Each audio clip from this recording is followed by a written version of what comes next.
One Crazy Summer, written by Rita Williams Garcia. This book takes place in the summer of 1968. Chapter 1, Cassius Clay Clouds. Good thing the plane had seatbelts and we'd been strapped in tight before takeoff. Without them, that last jolt would have been enough to throw Vanetta into orbit and Fern across the aisle.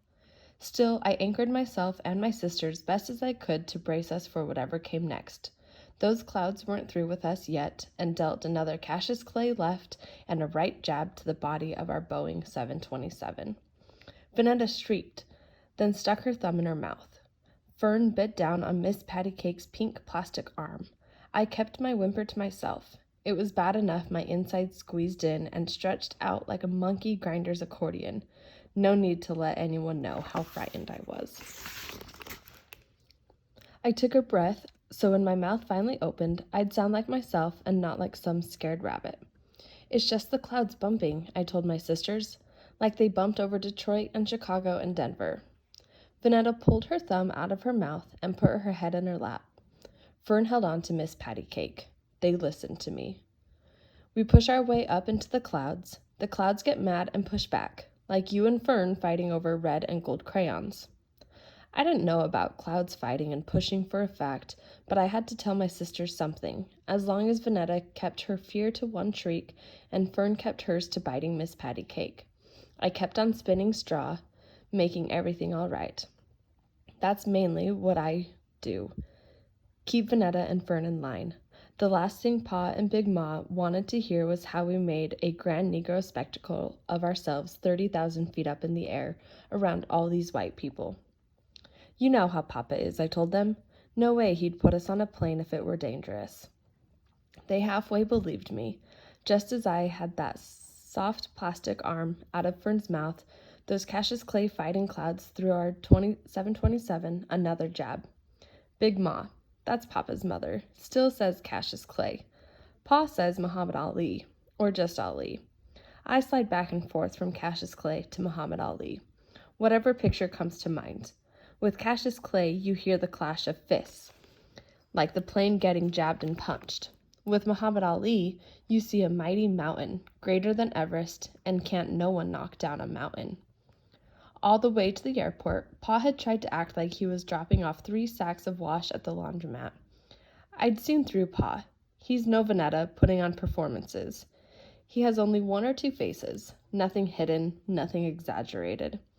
Even though it had been his idea that we fly out to Oakland to see Cecil, Pod never once said how exciting our trip would be. He just said that seeing Cecil was something whose time had come, that it had to be done. Just because he decided it was time for us to see her didn't mean he wanted us to go. My sisters and I had stayed up practically all night, California dreaming about what seemed like the other side of the world. We saw ourselves riding wild waves on surfboards, picking oranges and apples off fruit trees, filling our autograph books with signatures from movie stars we'd see in the soda shops. Even better, we saw ourselves going to Disneyland. We had watched airplanes lift up and fly off into the blue sky as we neared the airport. Every time another airliner flew overhead, leaving a trail of white and gray smoke, Big Ma fanned herself and asked, Jesus, why? Big Ma had kept quiet long enough. Once inside the terminal, she let it all hang out. She told Pa, I don't mind saying it, but this isn't right. Coming out to Idlewild and putting these girls on a plane so Cecil can see what she left behind. If she wants to see, let her get on an airplane and fly out to New York. Big Ma doesn't care if President Kennedy's face is on the $50 or if the airport is now officially named after him. She calls the airport by its old name, Idlewild. Don't get me wrong. Big Ma was as mad and sad as anyone when they killed the president. It's change she has no pity on. However, things are stamped in Big Ma's mind is how they will be now and forever. Idlewild will never be JFK. Cassius Clay will never be Muhammad Ali. Cecil will never be anything other than Cecil. I can't say I blamed Big Ma for feeling the way she did. I certainly didn't forgive Cecil. When Cecil left, Fern wasn't on the bottle. Vanetta could walk but wanted to be picked up. I was 4 going on 5. Pa wasn't sick, but he wasn't doing well either. That was when Big Ma came up from Alabama to see about us. Even though Big Ma read her scripture daily, she hadn't considered forgiveness where Cecil was concerned. Cecil wasn't what the Bible meant when it spoke of love and forgiveness, only judgment. And believe me, Big Ma had plenty of judgment for Cecil. So even if Cecil showed up on Papa's welcome mat, Big Ma wouldn't swing the front door open. That was why Pa had put us on a plane to Oakland. Either Cecil wouldn't come back to Brooklyn or she wasn't welcome. Honestly, I don't think Pa could choose between Big Ma and Cecil, even after Cecil left him. And us. Even after Cecil proved Big Ma right. How can you send them to Oakland? Oakland's nothing but a boiling pot of trouble cooking, all them riots. Pa has a respectful way of ignoring Big Ma. I wanted to smile. He's good at it. A shrill voice had announced the departing flight to Oakland. All 3 of us had butterflies. Our first airplane ride. Way above Brooklyn, above New York, above the world. Although I could at least keep still, Vanetta and Fern stamped their feet like holy rollers at a revival meeting. Big Ma had grabbed them by the first scruff of fabric she could get a hold of, bent down, and told them to act right. There weren't many of us in the waiting area, and too many of them were staring. I'd taken a quick count out of habit. Vanetta, Fern, and I were the only Negro children. There were 2 soldier boys in green uniforms who didn't look any older than Uncle Darnell. High school cap and gown one day, army boots and basic training 4 days later. 2 teenage girls with afros. Maybe they were college students. And 1 lady, dressed like Jackie Kennedy, carrying a small oval suitcase. Big Ma had also scouted around their raiding room. I knew she worried that we'd be mistreated in some way and sought out a grown, brown face to look out for us.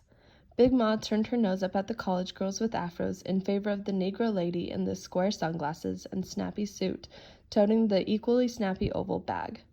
Big Ma made eye contact with her. When we lined up, she told the Negro Jackie Kennedy, "These my grandbabies. You look out for them, you hear?" The snappy Negro lady had been nice enough to smile, but hadn't returned the look that Big Ma expected. And Big Ma had expected the look Negro people silently pass each other. She'd expected this stranger to say, as if she were a neighbor, "They're as good as my own. I'll make sure they don't misbehave or be an embarrassment to the Negro race."